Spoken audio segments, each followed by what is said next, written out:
नमस्कार मित्रांनो, मी रवींद्र तायडे पाटील आणि तुम्ही पाहत आहे गुरु टीम आपलं मराठी चॅनल. मित्रांनो, आज आपला बॅचचा 11वा दिवस आणि आपल्या आळ्या ज्या आहे आता मोल्टवरून पास व्हायला सुरुवात झालेली. मित्रांनो, हा जो मोल्ट आहे हा आपला 8 फिडिंगवरती 4था मोल्ट बसलेला आहे आणि आता आळ्या पास व्हायला सुरुवात झालेली आहे. आपण यावेळेस चुना मारलेला नाही कारण की टेम्परेचर भरपूर वाढलेलं आहे. पाला बघू शकता पूर्ण कडकड झालेला आहे, त्याच्यामुळं आळ्यांना काही पाला खाणं शक्य नाही. त्याच्यामुळं आपण यावेळेस चुना मारणं टाळलेलं आहे. तर मित्रांनो, बघू शकता अशा पद्धतीनं ज्या आळ्या पास व्हायला सुरुवात झालेली आहे. हे बघू शकता मित्रांनो, पास व्हायला सुरुवात झालेली आहे आपल्या आळ्या. आणि आज आपला बॅचचा 11वा दिवस आहे. आज 11व्या दिवसामध्ये जवळपास आपल्या आळ्या ज्या आहे 100% पास होईल अशी एक आपल्याला अपेक्षा आहे.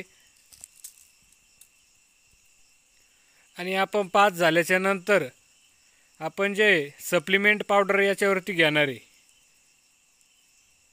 तर आपण 4था पास झाल्याच्या नंतर सप्लिमेंट पावडरचा वापर करणार आहे.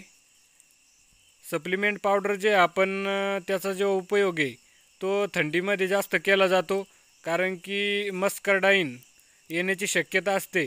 आणि अशा पद्धतीमध्ये सप्लिमेंटचा वापर जो आहे चांगल्या प्रकारे होतो. आपल्याला रेग्युलरची सवय लागली म्हणलं तरी चालेल, कारण की 4था पास झाल्याच्या नंतर आपण रेग्युलर सप्लिमेंट मारत असतो. त्या हिशोबाने आपण सप्लिमेंटचं धुरळणी आळ्यांवरती करणार आहे. तर मित्रांनो, अशा पद्धतीने आपला 11वा दिवस गेलेला आहे. आज काही आपल्या 11व्या दिवसामध्ये आळ्या 100% पास न झाल्यामुळं आज उद्या आपल्या आळ्या 100% सकाळी पास होऊन आपण यांना फिडिंग करणार आहे.